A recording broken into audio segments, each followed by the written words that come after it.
Hello friends, welcome back our channel. నేను మీ హేమ. అయితే friends, చూస్తున్నాం కదా, దాదాపుగా ఒక 25 డేస్ నుండి వాడు కిట్టుగాడు, వాళ్ళ అన్నయ్య దొంగనా కొడుకు, వాళ్ళ భార్య కదిరి ముగ్గురు కలిసి ఒక పెద్ద నాటకం అయితే సిరీస్ అయితే చేశారు. అది ఫేక్ డ్రామా, ఫేక్ ఫ్యామిలీ.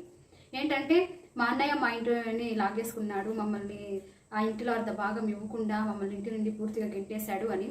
ఇంకోవైపు వాళ్ళ అన్నయ్య అయితే నేను చేసింది తప్పైంది, నన్నే ఎందుకు అందరూ ఇలా అంటున్నారు, నన్నే ఎందుకు బ్లేమ్ చేస్తున్నారు, అందరూ నన్నే తిడుతున్నారు అని వాళ్ళ అన్నయ్య ఇంకో పక్క డ్రామాలు స్టార్ట్ చేస్తే, ఈ నా కొడుకు చూడండి ఫ్రెండ్స్, మేము తీసుకున్న అద్దె ఇల్లు ఇదే, అద్దె ఇంట్లో వాటర్ కారు వాన వస్తే గనక వాటర్ లీక్ అవుతుంది, కరెంట్ లేదు, ఇంటికి వెలుగు రావట్లేదు, కిటికీలు లేవు, అలా ఇలా అని ఆ ఇంట్లో అయితే ఒక 20 డేస్ నుండి వీడియోస్ అయితే కంటిన్యూస్ చేసుకుంటూ వచ్చేసాడు.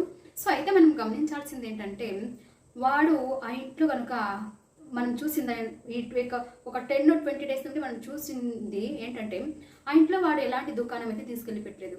వాళ్ళ సామాన్లు కానీ ఏమైనా కానీ థింగ్స్ కానీ ఏమి వాళ్ళు తీసుకెళ్ళి పెట్టుకోలేదు. వండుకొని తినడానికి గ్యాస్ స్టవ్ కానీ ఏమీ పెట్టుకోలేదు. రేషన్ కానీ పడుకోవడానికి వాళ్ళు పడక కానీ ఏమీ తీసుకెళ్ళలేదు. సో వాడైతే కంటిన్యూ చేసేసాడు ఆ ఇంట్లో. కానీ అందరూ ఎక్స్పెక్ట్ చేసింది ఏంటంటే, అందరూ కమెంట్లు చేసింది ఏంటంటే, అన్నదమ్ములు ఇది కంటెంట్ కోసమే చేస్తున్నారు ఈ నాటకం అంతా అని. సో వాళ్ళు కంటెంట్ కోసమే ఆ నాటకం చేశారు, జనాలను ఇలా నమ్మించారు, ఫూల్స్ చేశారు. కానీ అందరూ ఎక్స్పెక్ట్ చేసినట్టుగానే వాడు మళ్ళీ వాళ్ళ అన్నయ్య కలిసిపోయారు. సో ఎలా అంటే, మనం ముందుగానే చెప్పేశాము, జనాలు ఎంత క్లవర్గా ఉంటారంటే, ఇంటెలిజెన్స్గా ఉంటారంటే, వాడు మన చెవులో పువ్వు పెట్టడానికి వస్తే మన జనాలే వాని చెవులో వెర్రి పువ్వు పెట్టేశారు. సో ఎలా అంటే, కమెంట్లో స్టార్టింగ్లోనే కొత్త డ్రామా మొదలెట్టేశారు, ఫేక్ డ్రామా పెట్టేశారు. అండ్ ఇంకో కమెంట్ ఏంటంటే, వీళ్ళు మళ్ళీ కలిసిపోతారు, ఇదంతా కంటెంట్ కోసమే, ఈ ఏడుపులు, ఈ దొంగ నాటకాలన్నీ. ఇంకా లాస్ట్లో ఒక వీడియో అయితే పెడతారు. సో మా అన్నయ్య తప్పుని తెలుసుకున్నాడు, సరిదిద్దుకున్నాడు, సో మేము మళ్ళీ కలిసిపోయాము అంటూ ఒక వీడియో అయితే పెడతారు, చూడండి అన్నారు. సో అదైతే నిజమైందండి. సో ఈ రోజు అయితే వాడు ఒక వీడియో పెట్టేశాడు, మమ్మల్ని ఇంటి నుండి గెంటేసి సిగ్గు లేకుండా మమ్మల్ని పిలవడానికి వచ్చాడు అని ఒక వీడియో పెట్టాడు. సో ఆ వీడియోలో ఏమీ లేదండి, వాడు జనాలకు చెప్తున్నాడు వీడియో కెమెరాతో చూసుకుని ఏంటంటే, చూసారా ఫ్రెండ్స్, మేమంతా ఈ ఇంట్లో సామాన్లన్నీ సర్దేసుకున్న తర్వాత వచ్చి మమ్మల్ని ఎలా పిలుస్తున్నావు, ఆ ఇంట్లో ఆ ఇంట్లో ఏమీ లేదురా, నువ్వు తినడానికి, నువ్వు ఏమైనా హోటల్ నుండి తీసుకెళ్ళి తినడానికి ఒక బొచ్చు కూడా ఆ ఇంట్లో నువ్వు తీసుకెళ్ళి పెట్టుకోలేదు, ఒక చెంబు లేదు, ఒక వాటర్ గ్లాస్ లేదు, అదేదో చిరిగిపోయిండే చేప ఒకటి నేల మీద వేసుకొని దాని మీద కూర్చొని వీడియోలు చేస్తూ ఉంటారు. అది ఖరీదైతే వీడియో కోసం ఏంటంటే, ఒక బకెట్లో వాటర్ తీసుకొని ఎండిపోయిన పొరక్క తీసుకొని బయట ఇట్లా వాటర్ వేసి విసురుతూ ఉంటుంది. సో ఇది తప్ప వాళ్ళు ఆ ఇంట్లో పెద్దగా ఏ వీడియోలు, ఏం సంతోషాలు, ఏం సెలబ్రేషన్ చేసుకోలేదండి.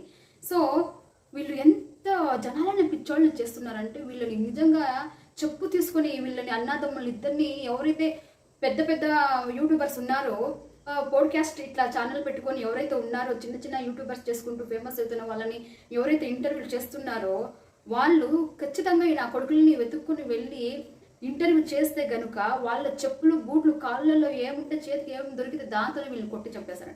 అంత అబద్ధాలు, అంత మోసాలు. ఎందుకు ఈ బ్రతుకులు? కష్టపడి పని చేసుకుని బ్రతకొచ్చు కదా.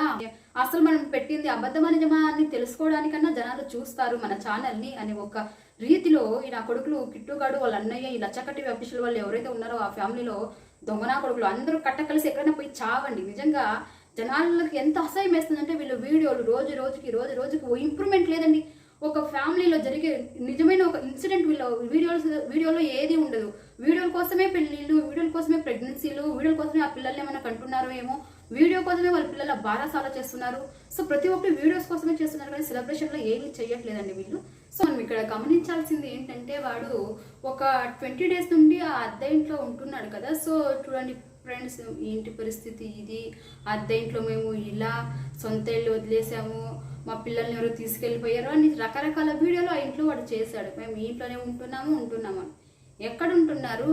వాడు ఎప్పుడో గృహప్రవేశం చేసినప్పుడు పెట్టిన ఆ ఫోటో, ఆ పువ్వులు అన్నీ అలాగే ఎండిపోయే ఉన్నాయండి. ఏ ఆడదైనా కానీ ఓ ఇంట్లో సంసారం చేస్తుంటే కనుక, ఆ ఇంట్లో దేవుడికి పూజ చేసిన తర్వాత ఆ పువ్వులు ఏవైతే వాడిపోయాయో అవి తీసి పడేసి అక్కడ నీట్గా ఉంచడం కానీ, దేవుడి దగ్గర నీట్గా ఉంచడం కానీ, లేకుంటే Saturday, Friday, Tuesday, Wednesday, Thursday ఇట్లా పూజలు చేయడం కానీ చేస్తారు. కానీ వీళ్ళు వీడియోస్ కోసం గృహప్రవేశం చేశారు. వీడియోస్ కోసమే కొన్ని ఫోటోలు, దేవుళ్ళ ఫోటోలు తీసుకొచ్చి పెట్టి ఏంటో అట్లా నమా నమ మమ మమ మమ అంటూ ఫోటో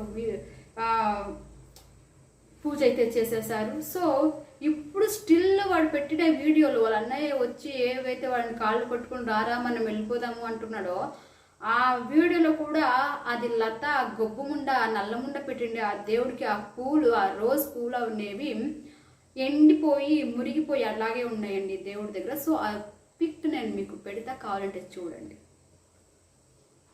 ఇది చూసారు కదా, ఇది ఈరోజు వీడియో. ఎవరైతే ఫస్ట్ టైం నా ఛానల్ చూస్తున్నారో Hema shorts and vlogs 1M అని ప్లీజ్ లైక్ చేయండి, షేర్ చేయండి, సబ్స్క్రైబ్ చేసుకోండి. ఎవరైతే లచ్చక్క టీవీ అఫీషియల్ వాళ్ళని ఎవరైతే ఫాలో చేస్తున్నారో ప్లీజ్ వాళ్ళ వీడియోలకి, ప్రతి ఒక్క వీడియోలకి మిస్లీడ్ థంబ్నెయిల్స్ పెట్టి అందరినీ పిచ్చోటం చేస్తున్న లచ్చక్క టీవీ అఫీషియల్ వాళ్ళకి ప్లీజ్ రిపోర్ట్ చేయండి. వాళ్ళ ఛానల్ని సబ్స్క్రైబ్ చేసుకోవద్దు, అన్సబ్స్క్రైబ్ చేసుకోండి అని వేడుకుంటున్నాను.